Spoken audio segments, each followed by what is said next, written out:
Assalamualaikum warahmatullahi wabarakatuh. Sekarang kita lanjut lagi untuk materi laporan keuangan perusahaan jasa. Kemarin kita sudah masuk ke tahap pencatatan dan tahap pengiktisaran. Maka tahap selanjutnya di siklus akuntansi perusahaan jasa yaitu laporan keuangan perusahaan jasa. Laporan keuangan perusahaan jasa biasanya terdiri dari umumnya tiga yang biasa dibuat, yaitu yang pertama ada laporan laba rugi. Laporan laba rugi merupakan laporan keuangan yang menyajikan informasi tentang pendapatan usaha, beban usaha, pendapatan lain-lain, dan biaya lain-lain yang dirangkai untuk mengetahui laba atau rugi.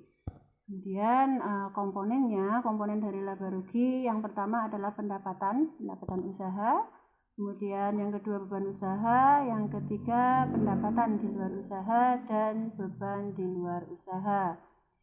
Untuk laporan laba rugi sendiri, metode penyusunannya itu terdiri dari dua. Yang pertama adalah metode langsung atau single step, dan yang kedua adalah metode bertahap atau multiple step. Metode yang langsung atau yang single step itu kita akan menggabungkan pendapatan, di mana pendapatan itu ada pendapatan usaha dan pendapatan di luar usaha, kita gabungkan menjadi total pendapatan seperti gambar ini. Kemudian bebannya pun akan kita gabungkan semua beban, baik beban yang usaha maupun beban di luar usaha. Pendapatan dikurangi beban nanti akan ketemu hasilnya laba bersih perusahaan atau laba bersih usaha. Kemudian yang model multiple step itu kita memisahkan antara pendapatan usaha dan pendapatan di luar usaha. Seperti ini contohnya. Untuk pendapatan kita hitung dulu pendapatan usahanya dengan dikurangi dengan beban usaha, itu ketemunya laba kotor. Kemudian ditambahkan dengan laba di luar usaha, itu akan ketemu laba bersih. Ini yang multiple step, 2 langkah. Kemudian laporan keuangan yang berikutnya adalah laporan perubahan modal. Laporan perubahan modal merupakan laporan keuangan yang menyajikan perubahan modal akibat adanya operasi perusahaan dan pengambilan privat. Kemudian komponen dari laporan perubahan modal sendiri ada modal awal, laba atau rugi, dan privat. Ini bentuknya seperti ini. Laporan perubahan modal yang pertama harus kita buat adalah judulnya dulu ya. Semua laporan harus ada judulnya. Kemudian di sini komponennya modal awal kita masukkan, baru yang kedua adalah perubahan modalnya yang terdiri ini contohnya rugi kemudian privat karena sama-sama mengurangi maka akan bertambah ya. Kemudian penambahan dari rugi dan privat itu yang akan mengurangi modal awal perusahaan, ketemulah modal akhir. Ini jika perusahaan rugi. Kemudian jika perusahaan mengalami laba atau untung, ini seperti ini. Maka komponen pertama tetap modal awalnya kita tulis terlebih dahulu, kemudian laba kita masukkan dikurangi dengan privat, maka ketemu perubahan modal. Modal ditambah dengan perubahan modalnya ketemu modal akhir.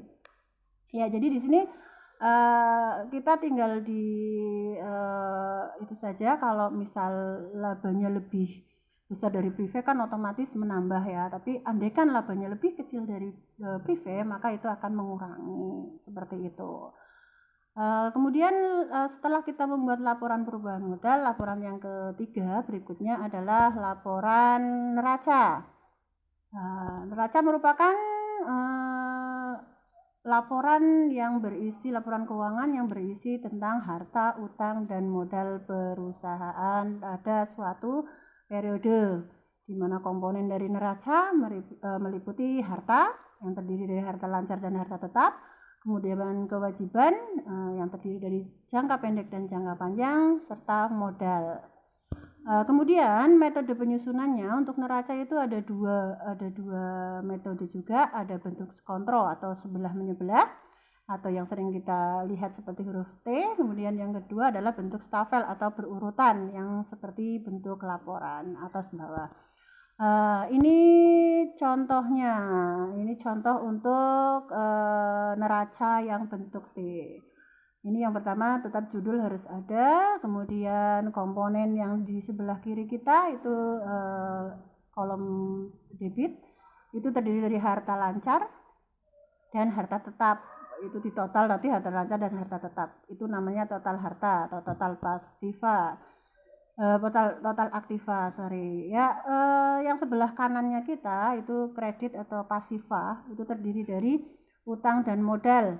Di mana utang itu ada utang jangka pendek dan utang jangka panjang. Kemudian komponen berikutnya adalah modal. Dan total utang jangka panjang dan pendek ditambah dengan modal itu nanti akan menjadi total utang dan modal. Kolom aktiva dan pasiva sebelah debit dan kredit harus seimbang. Ini yang bentuk T. Kemudian yang bentuk laporan atau yang atas bawah ini seperti ini. Bisa kita lihat yang kolom debit tadi kita letakkan di atas. Kemudian yang kolom kreditnya kita letakkan di bawah seperti laporan seperti ini. Ini akan sama, hanya peletakannya saja. Ini untuk contoh pembuatan laporan keuangan perusahaan jasa yang terdiri dari 3 tadi. Ada laporan laba rugi, laporan perubahan modal, dan laporan neraca. Modal yang ada di dalam kolom neraca ini adalah modal yang sudah dihitung di dalam laporan perubahan modal. Jadi memang tahapan pertama harus menghitung dulu laba ruginya. Kemudian setelah ketemu laba dan ruginya kita masukkan ke dalam penghitungan perubahan modal. Dan setelah itu modal diketahui baru masuk ke dalam laporan neraca itu. Ya ini sekilas tentang penjelasan tentang laporan keuangan perusahaan jasa. Untuk lebih lanjutnya, lebih jelasnya bisa kita pelajari di materi kelas 12. Untuk selanjutnya tahap penutupan bisa kita pelajari di pertemuan yang akan datang. Terima kasih. Assalamualaikum warahmatullahi wabarakatuh.